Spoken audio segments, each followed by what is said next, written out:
Hello everybody, Ben Rogers here, the Raptors Digest, reacting to the Toronto Raptors 120-100 win. Ryker, Game 82, it's in the books. The Toronto Raptors are on the way to the playoffs. Have they clinched home court? Can we officially say that, if they make it to the championship? I believe they have, haven't they?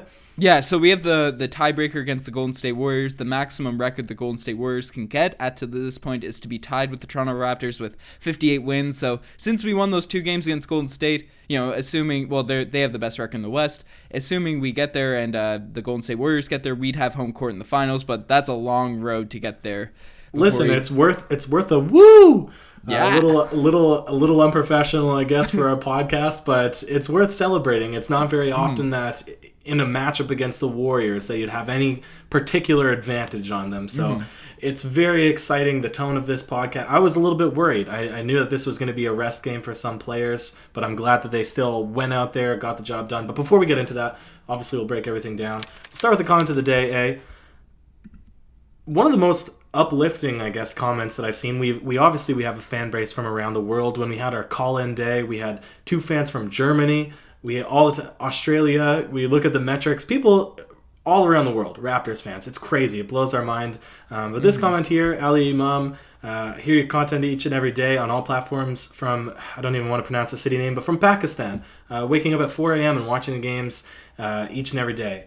You know what? That's crazy. And the response, how basketball can bring us all together, it's super uplifting, I have to say, just to have that sort of reach and to be able to connect as Raptors fans and show that this community is not just in our country, it's across the entire world.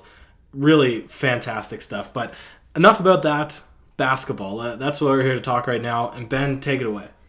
Yeah, well, as you mentioned, that's awesome to have fans all around the world. Everyone listening out there, leave in the comment section below where you're from, where you're listening to, because it's super cool to see. But you mentioned the Toronto Raptors played this game, and Game 82, Matt and Jack were kind of wild on the broadcast. After the second quarter, the Toronto Raptors won the second quarter 43-19. It was really over. This game was a wrap, and we saw a lot of the bench. The deep bench mob get some run tonight, and obviously Kawhi, Fred had solid games. But the first person we got to talk about, the French man himself, Chris Boucher. Ryker, 15 points, 13 rebounds in 25 minutes of action, 7 of 10 from the field, 1 of 3 from the three-point line. He had 2 blocks, 2 assists.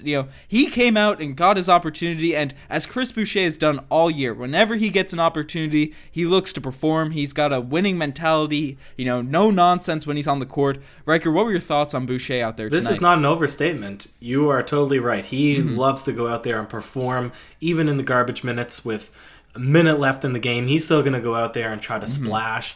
G League MVP. He's got something to prove. He's a phenomenal young talent, and he's wanting to work his way up to an NBA roster. Does this equate to getting any time in the playoffs? Probably not, but as sort of a ceremonial last game, a last impression to make on the Toronto Raptors team now moving into the next season, really, I think, impressive for him.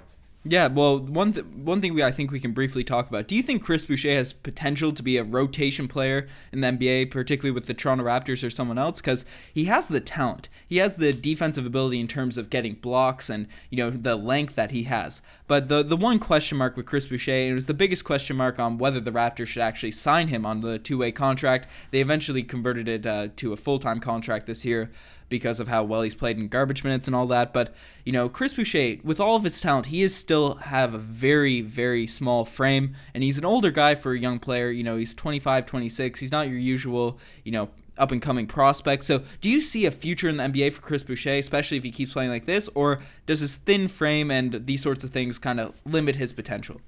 Well, it's tough to say. There's players that have had a small frame. Kevin Durant still does. Giannis Antetokounmpo, he had a small frame. So it goes to show you can add muscle, right? But usually if you're such a small guy, you also want to have a handle.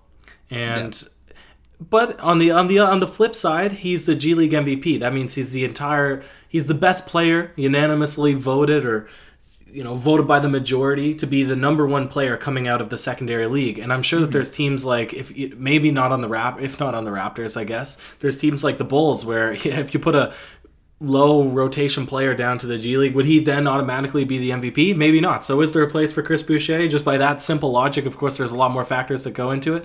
Yeah, I think so. He was also Defensive Player of the Year for the G League, so he's got a lot of things to give to any given team.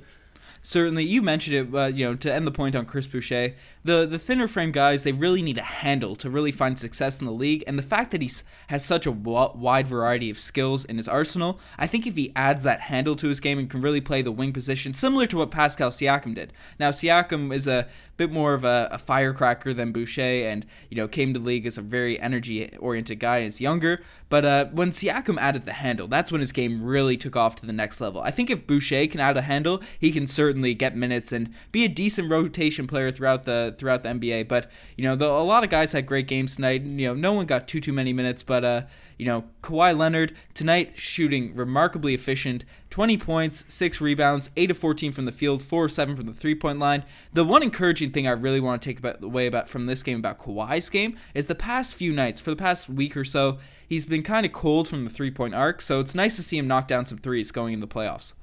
Yeah, it's a game like this is nice as long as it's not chippy.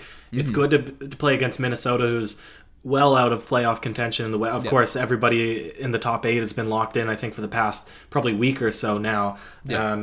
So it's good to have a game like this where you're able to do a little more things. Defensive pressure won't be as tight. The Raptors have had tough battles now in the past 4 games before Minnesota. All Eastern Conference players or teams fighting for the playoffs. So you always feel a little bit of risk, especially in like the Miami, for example, when you're worried about playing heavy minutes, injuries, maybe a player injuring another player.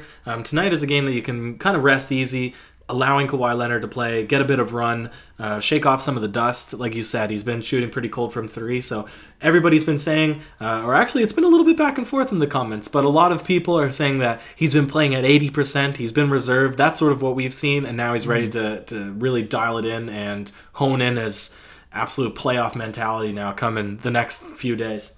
Yeah, well, with the Miami Heat have been knocked out of the playoffs today, so luckily for us, we don't have to play them in the first round because those games always get chippy, and I guarantee you if we played them in a playoff series, at least 2 of our players would be injured for the rest of the playoffs. But we can run through the rest of the lineup because no one else got much run tonight, but Siakam in his 18 minutes had 10 points. Fred VanVleet, 16 points, got the start for Kyle Lowry, who was resting tonight. 2-5 from the three-point line, 4 assists, 3 steals. Fred had a really solid game tonight. Gasol, 23 minutes, 9 points, 6 rebounds, always filling up the stat sheet. Danny Green knocked down a 3, 7 points. Everyone came in and played well. The one player that, I think we can finish off giving the good breakdown on is OG Anunoby, because since coming back from concussion, his jumper really hasn't been that fluid. He's looked a bit more off than he even was at the beginning of the year when he had his poor stretches. But tonight he looks to have a bounce-back game, 9 points, 5 rebounds, 4 of 6 from the field, knocked down a 3. We're going to need OG to be insurance because we're not sure if we're going to run an 8-man or 9-man rotation, but I think OG is locked in as the 9th man if we do end up going that deep into our bench. Because Nick Nurse has pretty well said himself, Norm has secured the 8th spot, with all of his minutes and all that. Norm's been pretty good as well, but, OG, it'd be very nice to have a big body that can shoot threes and play defense as well as he can to be relied upon in the playoffs. You said Norman Powell has secured the 8th spot? Yeah. Says Nick Nurse?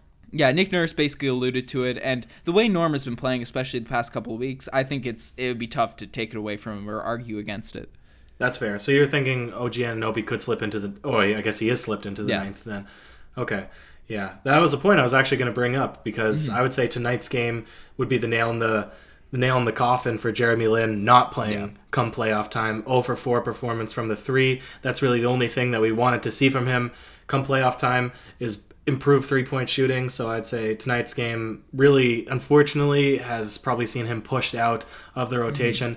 Speaking about OG, I'd love to see him play. I'd say, his plus minus speaks for it. He's able to be an impact player. His defense and his length can't be sort of overlooked, and I think a lot of the matchups that we'll see come playoff time, that's going to be valuable. And if he needs to shoot his 3-point, you make that excellent point. He needs to be able to shoot, and if he's not shooting his jump shot consistently, especially open ones that he gets when attention is elsewhere, he's not going to see a lot of minutes. But if he's able to swing that around and be the confident player that he was maybe last year in stretches this season, then I think he'll find himself a spot. Maybe not heavy minutes, but he'll find himself a spot.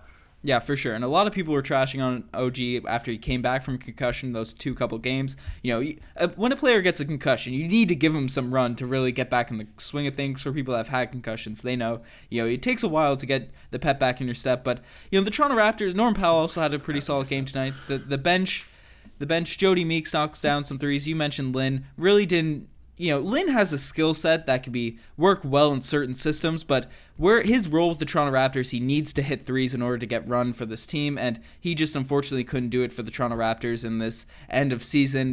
Jordan Lloyd, he got some run as well, knocked down 3. Hopefully he can maybe make a name for himself in the league at some point, but this, obviously, he won't get run in the playoffs. But I think we can swing it into the segments now, Riker?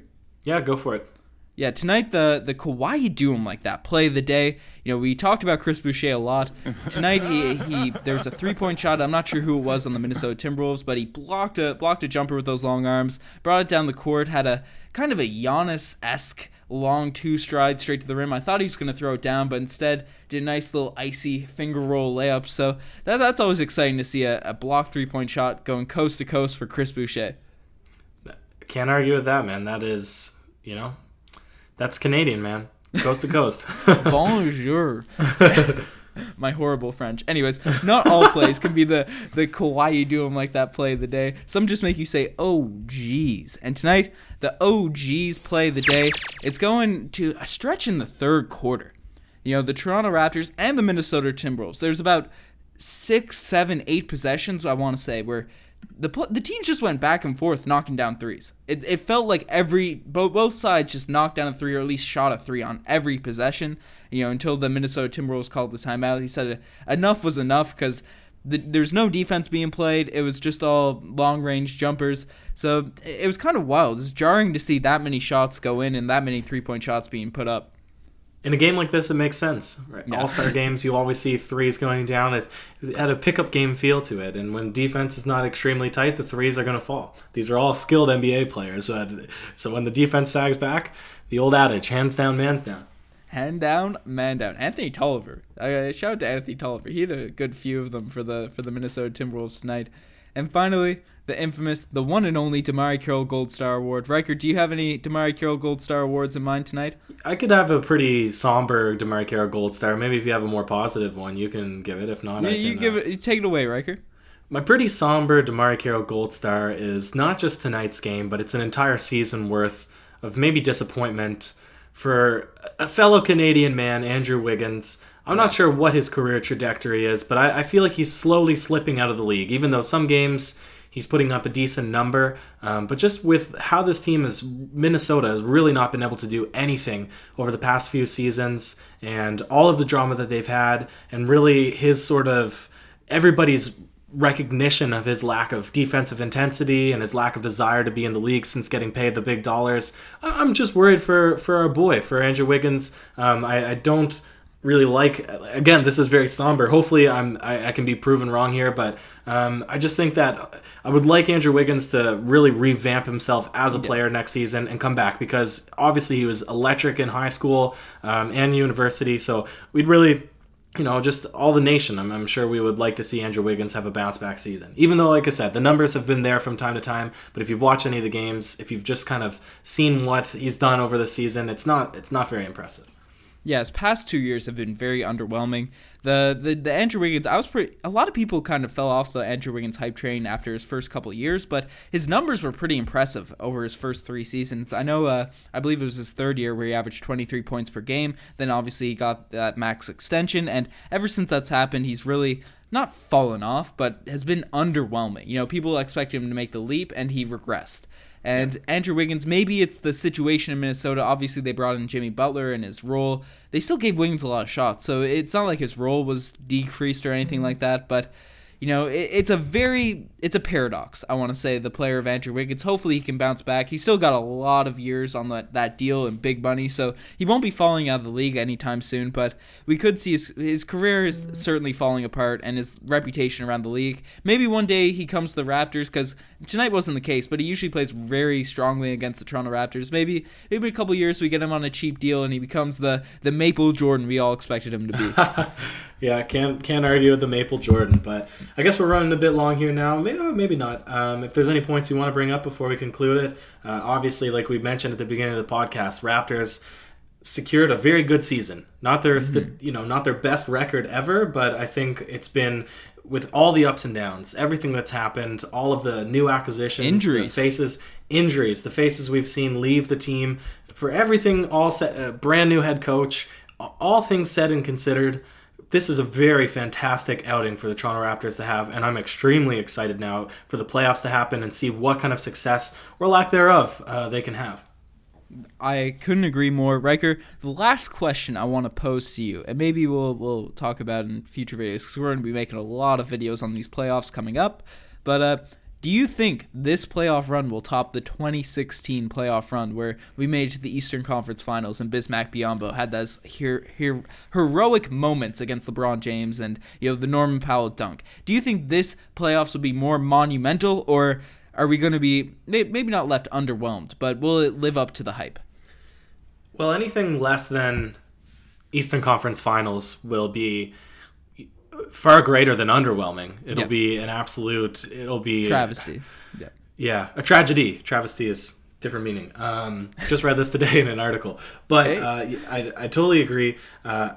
It's tough to say. I'm usually really bad at speculating, and I feel like people will sense a jinx or some sort of bad omen if I say, the Raptors will definitely make the final. So I'll leave that to you. You're a little bit usually better on the mark about predictions. But I think that the hype, you're definitely right. I think this is maybe the most significant playoff series or season that the Raptors will have to date, just because of everything that's happened, trading away a franchise guy, all of the drama that's surpassed, and now the final legitimate ability to make a championship run that they've never had before in the Raptors history. So a lot is riding on this playoffs, and it's fun. Like whatever happens, I think people will just enjoy to watch the spectacle. Certainly, I'm looking forward to a hopefully monumental playoff run, some big moments, because the past couple years there really hasn't been any big moments. The biggest moment I can think of is the DeMar DeRozan dunk against the Bucks, and then all the rest of them have been negative. Those missed layups, the LeBron game winners, the LeBron this, that, and all that in between. So I'm looking for some good Raptors historic moments these playoffs. But let us know what you guys think. Do you think this year will be the greatest, most exciting playoff run in Raptors history, or will we be left underwhelmed? We're all rooting for the Toronto Raptors, but let us know in the comment section below. You're the best for making this far. Check out the Twitter, the Instagram, all that cool stuff. We haven't plugged it yet. Ryker, we are on all podcasting platforms. We're on, Apple Music, Spotify, all that cool stuff. So definitely check us out on there. And before we send it off, someone requested a shout out. I gotta pull up the name. Aiden Clark. He requested a shout out in the comment section of last video. So here's your shout out, my guy. Thanks for listening to the pods. As I mentioned it, we mentioned it earlier in the season, then they kind of died out. If you ever want a shout out, let us know in Instagram, the comment section. We try and give them out whenever we see them. So definitely let us know. Hey, cheers.